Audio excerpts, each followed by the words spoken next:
The crying began before the plane even left the ground. A piercing wail, sharp, relentless, echoed through the cabin. Passengers shifted uncomfortably in their seats, rolling eyes, sighing loudly, and pulling headphones over their ears. In seat ATC, a young Arab man dressed impeccably in a tailored suit cradled a red-faced baby in his arms. He bounced, shushed, begged under his breath, but nothing worked. His son, barely 1 year old, screamed with a force that rattled the nerves of everyone on board. He was no ordinary passenger. People whispered. He was a millionaire businessman from Dubai, used to control power and influence. Yet here he was utterly powerless in the face of his child's cries. 2 rows back sat James, a single dad traveling with his 10-year-old daughter Lily. James was exhausted from working double shifts, the kind of man with calloused hands and eyes that had seen too many struggles. But beside him, Lily was different, curious, gentle-hearted, the kind of child who noticed when others were hurting. As the crying grew louder, James leaned toward his daughter. "Headphones on, sweetheart," he whispered. But Lily didn't. She stared at the distressed father and his baby, her eyes wide with compassion. "Dad," she said softly, "needs help." James shook his head. "Not our business, Lily. Let's just get through the flight." But Lily didn't listen.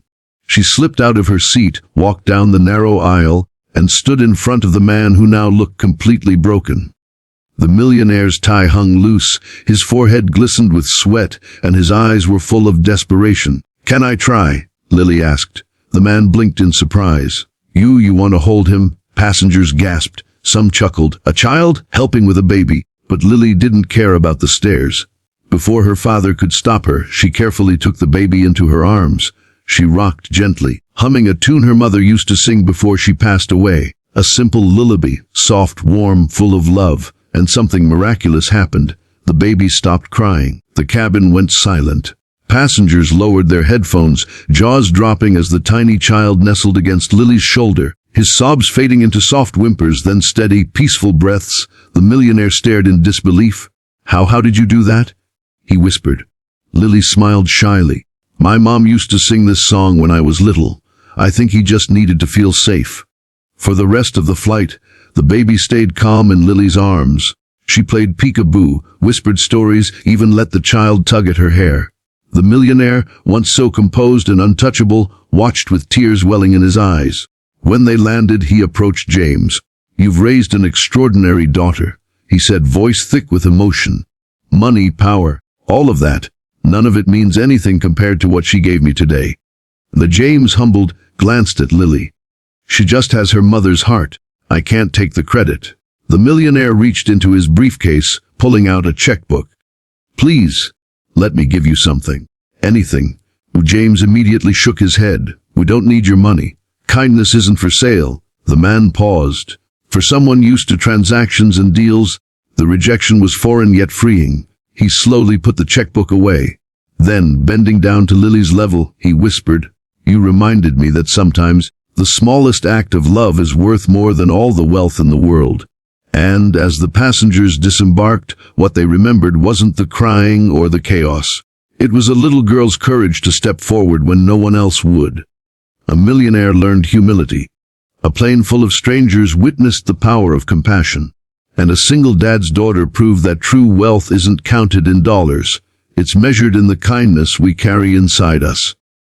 As they walked through the crowded airport terminal, James held Lily's hand tightly. He was proud, but more than that, he was humbled. He had always worried that raising her alone would leave gaps, things she might miss without a mother.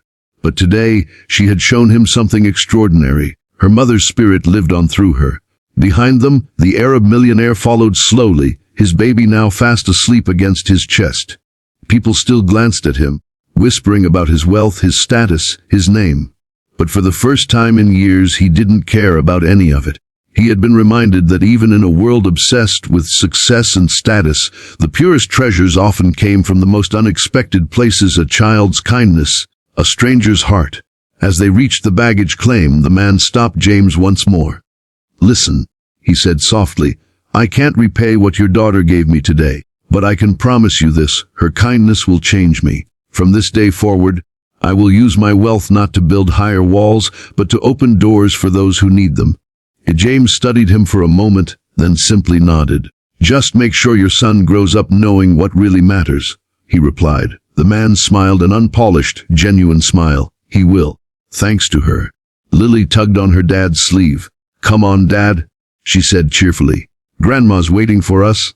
And just like that, she skipped ahead, leaving the two men, one a single father, one a millionaire, silently reflecting on how a little girl had managed to bridge their worlds in the span of a single flight. As James lifted their worn suitcase, he realized something he hadn't in a long time. Despite the struggles, despite the long nights and endless sacrifices, he was raising not just a daughter, but a light in the world. And for the millionaire, as he held his sleeping baby closer, he finally understood. True wealth isn't measured in gold, but in the quiet moments of love and humanity that money could never buy.